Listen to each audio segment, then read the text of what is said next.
मोहब्बत को तरस जाओगे।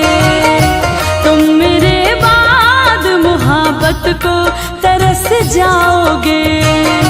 तुम मेरे बाद मोहब्बत को तरस जाओगे।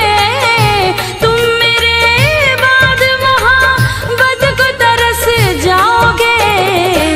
अजनबी शहर है, अजनबी शहर है, चाहत को तरस जाओगे। तुम मेरे बाद मोहब्बत को तरस जाओगे।